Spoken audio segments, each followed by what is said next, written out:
बर्तन माज ले ला बाबू काला कब रे बताइबे ना अपन मोगी पलाई मत रे मत ये सब करता रे तू का करवा तेरा अरे तो हां सही सही का बुझाता है तेरा क्यों अरे नहीं बर्तन मजवा करा नहीं आई चले अरे आई थिया करबू है कुल म चीरे ला है कुल धइल बा ऐसा ही कुल खाना वाना का बेरा भइल बा बाबूजी होने जानता रू खिसियाए लगे खाना ना खाइबे तो का करी जी आजकल देखा तनी घर में कुछ ना रहो खाली एगो सब्जी वो फरल वाला एगो लौकी त लेके आई नहीं है कुछ घर में नहीं बा तनिको कुछ कही ना जाता टे बताइए बहुत गरीबी छैले बाबनी कहां गल जी का अरे पागल है का बाबू दादा का मोय हमारा खेतो सही पड़ल बा बेच बेच के ऐस करही के न बा हमनी के वही खातिर आई बन जगह में पागल है का तुम हो एकदम का सोचे का करी मान लीजिए खेतवा में ना ना के उजाए वाला कर वाला लाके दी तबे ना खाल जाई कर जाई के ना करल जाई के ना कोई ले तू काहे पागल नहीं तू बतियाबे लू मैं कुल बोआइल हूं बनू मेन बता बोआइल भी बा एगो कमवैया बानी आप बाबूजी वैसन बानी एगो भाई बना तो ऊ तो ऊ ठीक। कर तो दिमाग में नहीं समझ में आलो का बोलेला का करला पागल है भगवान बना दिया ना अरे ठीक बा चलो का करबू हम हो जातनी अब है ना सुना हम हो जातनी कुल हो बोल बा पैसा के तो काम बढ़बे कर बा हो कुल भांटा आलू उलू कुल मैं होने रोपल बा हम हो जातनी बेच बाच के पैसा कुछ तारा के हम एबारा पिज्जा ले ले आई खाली पिज्जा खाबू नु हमार के आज कितना दिन से पिज्जा मन करता खाए के ये तो बार पिज्जा तारे काम लाते लिया नहीं बानी ये बार जाई चटनी उटनी लगौले बानी तब ले लेके आई एकदम दिया देता नहीं जाता नहीं बड़ा सुंदर लागता है अच्छा हाँ ठीक बा जाई तन लेके आई पिज्जा बड़ी मन करता है खाए के कितना दिन से ठीक बा अपने घरे रहनी ना तो रोज हमार माई पिज्जा जाम के खियात रहे रोज हमार जी जो पिज्जा लात रहा ना चलो ठीक बा जाता नहीं हम हाँ जाके लेके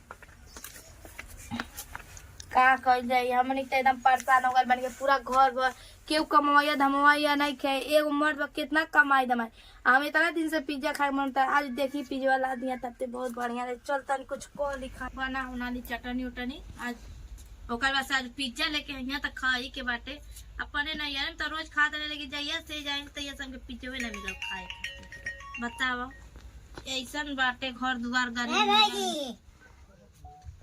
जी पिज्जा खाइबा हाँ पिज्जा खाई पिज्जा खाई खाई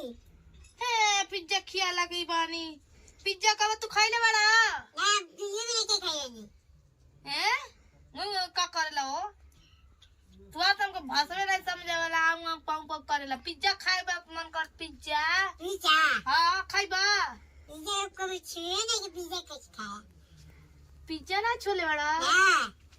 तो तुम लोग का जन्म लोग गरीब शरीफ के घर पिज्जा थोड़ी खाए को मिलेला अच्छा तो चटनी लगावे चटनी खाइबा हां चटनी खाइए बैठा चटनी भात दे हम पिज्जा खाए तो पिज्जा नहीं दे ठीक है अब बड़ी तेज हम तीत बनावे नहीं हो जान जाइए हम कितनी खाई बनी तीत ही खाई बनी हां अरे बाप रे तीत ही खाई बनी चलो ठीक है बा जातन पीस उस के ले आवे आ तू बैठा ये बजे बनी आटा वतन सान दिया ठीक है आटा वाटा सान दतन बना दी रोटी वोटी तो रोटी काय बाबूजी ठीक बा का हो पतो है का होता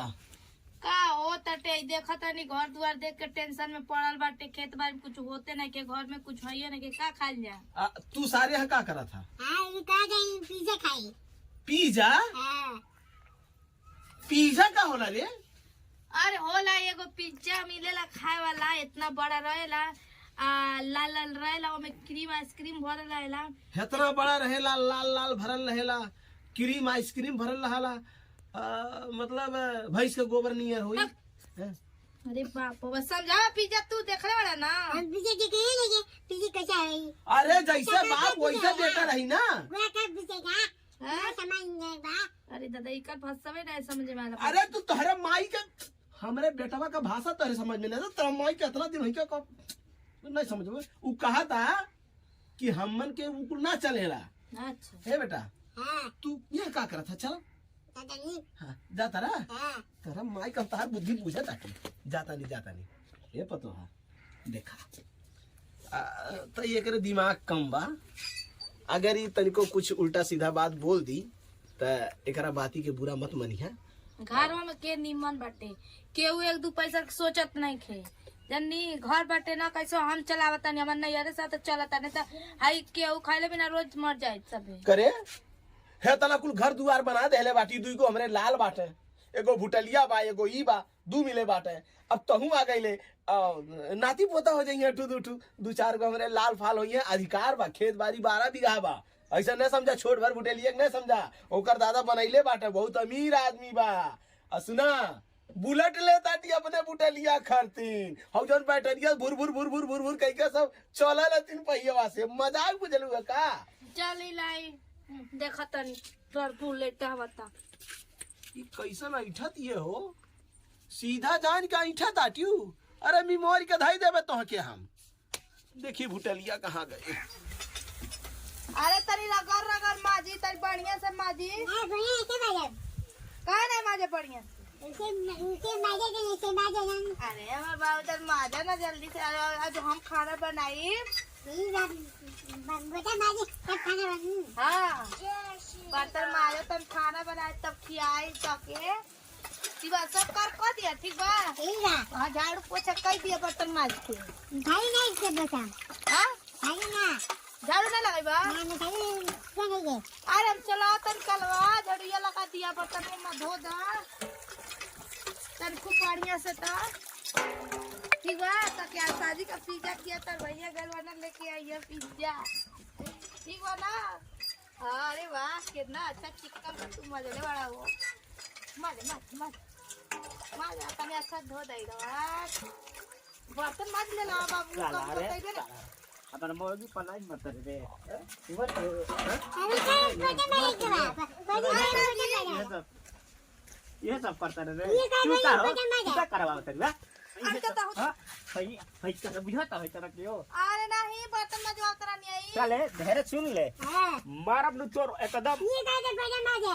नहीं हम ना कहानी है ना कहता ना ये बाबूजी हम बर्तन मार दे चल हम तार बुझाता नहीं तार रोहन जो भाई बनू तू संगे संगे सट के हम सच कैसे करे मार चले अभी बोला था मारब एकदम तार नहीं लाज लागत नहीं हम कोनो का ना करे कहानी वो अपन स्कार करता ना हाँ जी पूछ ली करे हां ये काय बेटा मारे बर्तन मजा हां आला कदम जो रहल तोरा कदम बिगड़ी गइल जा जो रे तोरा का हम का कहीं अब तो हमारे कदम से नकल का भइले भुटाली बाबूआ काहे इतना हल्ला करत रे ए रे मते ई कुल का करत है चला सट के कदम बर्तन मजावा बता बास संग एकरा के अरे त का भतर भौजाई ओकर भौजाई है तो सट के बर्तन मजलस का हो जाई एकरा के मन करत एकरा के मुंह अरे अरे तेरे साथ भूल जाइए बाबू का ये बता का कैला है सट के बतवाले भौजाई अरे ठीक बा का ठीक बा का ठीक बा रे सन नहीं था इहे कुल काय बेटा मारे यानी उ सरो नहीं था कहते कुआं को तू कुआं को जावे रे हां वही काय बेटा मारे चल मैं कदम मारे लगम नु तोरा के हमार नकिया कटा दे तू हर कदम आदत एकदम तो हर मन करता नहीं हम का कइले अरे हमने कुछ कहानी आई उनके खाली खाली झाड़ू पोछा चल चल चल भाई ए सार नहीं था अगर पता हिया का कुछ बोला ना हमारे बुआ के बाहर देबे मत हमारा कमारे तो ये का बोला था रे तक कमाई खिया था रे अरे नहीं बाबूजी नहीं बाबू मारी मती ठीक बाटे कौन बजे सार चल नहीं था द चियार भाई बाटा सरऊ नहीं था हैं आ तू सरऊ नहीं था हम तर बुझा ताटी हेती चुके बाटा तू लाइन आओ ता सर नहीं था लाइन आओ ता हम ना बुझा ताटी बेटा मेरे हम बताई सार बर्तन कहीं कुआं को दे रे हां पूरी अजी बाप बक सर बक सारे ने तो हमारी इज्जतिया को ले लेता था अरे राम हो राम हम ही धो मास दी भाई पतोहेस के मजवावे धोवागा